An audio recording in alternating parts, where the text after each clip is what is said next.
Halo semeton, ketemu lagi dengan saya Ditya Putra Londir di channel kita, channel pecinta bonsai. Oke teman-teman, senang rasanya bisa menyapa kalian kembali dalam channel ini ya. Semoga kalian dalam keadaan sehat dan tentunya tetap semangat dalam berkarya seni bonsai. Nah teman-teman, di konten kali ini saya akan tampilkan cara membentuk bonsai cemara yang cukup berbeda dari konten-konten sebelumnya. Dan mungkin kesannya gimana ya? Ya sedikit tidaknya berbeda lah pada konten-konten sebelumnya. Yang biasanya memanfaatkan banyak sekali perantingan biar pohonnya kelihatan nginflow.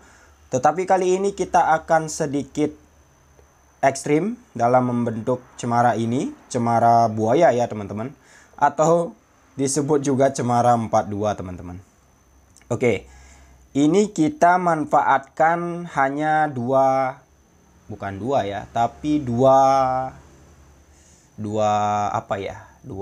mahkota mungkin. Ya mungkin bisa disebut seperti itu. Kali ini kita akan bentuk memanfaatkan ujung atau pucuk cemara ya, dan juga satu cabang di bagian bawah teman-teman. Nanti kita akan bentuk membuat bonsai bunjin ya teman-teman. Bunjin yang mungkin cukup enak untuk kita lihat, cukup berbeda dari sebelum-sebelumnya. Dan ini merupakan inspirasi dari teman saya sendiri. Jadi saya diberikan inspirasi, diberikan tantangan untuk membentuk cemara biar kelihatan berbeda dari konten-konten sebelumnya. Berbeda dari bentukan-bentukan sebelumnya teman-teman. Dari sekian cemara yang saya bentuk, mungkin slanting, kemudian memanfaatkan tegak berkelok, memanfaatkan semua cabang biar kelihatan rame. Tetapi di konten kali ini saya hanya memanfaatkan pucuk dan juga satu cabang di bagian bonggol ya teman-teman. Kita akan bentuk sesimpel mungkin tetapi semenarik mungkin. Nah, kalian bisa terjemahkan sendiri kata-kata saya, sesimpel mungkin tetapi agar terlihat seunik mungkin. Nah itu ya, itu tantangan yang saya dapat dari teman saya yang biasa saya ajak di stand. Dan akhirnya saya bisa menjawab tantangan dari teman saya itu ya. Kita berpikir kita bagaimana menampilkan sesuatu yang berbeda, bagaimana menampilkan tontonan yang mungkin cukup menarik buat teman-teman dan mungkin menjadi sedikit tidaknya inspirasi lah buat teman-teman dalam membentuk suatu bonsai. Nah teman-teman, nanti kita langsung setelah lakukan pembentukan dan pengawatan, kita langsung ganti potnya teman-teman. Kita pilih pot yang sesuai dengan konsep yang kita buat. Karena ini kita konsep bunjin, di mana bunjin itu batangnya berkelok-kelok ke atas, kemudian hanya memanfaatkan perantingan-perantingan dan juga pucuk dari bahan bonsai yang kita miliki. Seperti itu teman-teman, kurang lebih lah seperti itu. Nah ini hasilnya ya, simak dulu prosesnya. Hasilnya cukup menarik, cukup enak untuk dilihat dan juga cukup menantang untuk kita rawat. Sebenarnya dalam membuat suatu bonsai itu yang paling sulit mungkin, dengan catatan kita udah bisa proses ya, udah bisa melakukan pengawatan, pembentukan, dan konsep mau jadi seperti apa ke depannya udah pas lah, udah bisa kita terapkan ke pohon-pohon atau bahan yang kita punya. Tetapi yang cukup sulit, yang salah satu hal sulit yang kita dapat ketika membuat suatu bonsai adalah perawatannya. Nah, bagaimana kita merawat pohon tersebut, mempertahankan konsepnya, konsistensi konsepnya biar benar-benar sesuai harapan ketika kita membentuk. Begitu juga dengan pohon ini ya teman-teman. Kita konsep gaya bunjin.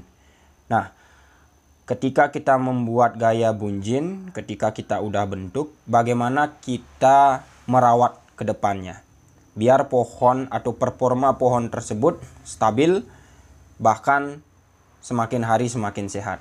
Itu yang sangat sulit ya teman-teman. Salah satu hal yang sangat sulit ketika kita bermain bonsai. Karena saya pernah juga gagal banyak sekali teman-teman. Bahan serut ada juga yang gagal, sianci ada, kimeng juga ada, bahkan waru juga ada. Yang simpel-simpel seperti itu, proses perawatannya tidak terlalu sulit, tetapi juga bisa gagal. Itulah saya mengambil kesimpulan bahwa membentuk bonsai itu cukup mudah, tetapi salah satu hal yang cukup sulit adalah merawat dan juga mempertahankan konsistensi konsep pohon tersebut seperti itu. Oke. Jadi untuk pot yang saya pakai karena konsepnya bunjin ya tentu potnya mungkin kecil, ceper seperti itu ya. Jadi saya pilih pot yang berukuran kecil dan segi 6 ya teman-teman. Segi 6. Untuk potnya sendiri mungkin diameternya berapa ya? 20 cm mungkin teman-teman. Bukan diameter ya, tapi lebar antara sisi dengan sisi 20 cm ya. Nah itu, nah seperti ini. Karena gayanya bunjin, kita isi kawat di dasar pot seperti ini. Ini tujuannya biar pohonnya kuat ya, tidak gampang goyang dari pot karena medianya sedikit, otomatis. Kemudian pohonnya juga cukup tinggi, otomatis biar tidak banyak gerak dan juga tidak tidak tumbang ya nanti ketika kena angin mungkin seperti itu atau tersenggol oleh sesuatu, jadi aman lah. Itu fungsi dan tujuan penggunaan kawat ya di bagian bonggol seperti ini, mengikat kawat di bagian dasar pot seperti itu ya teman-teman.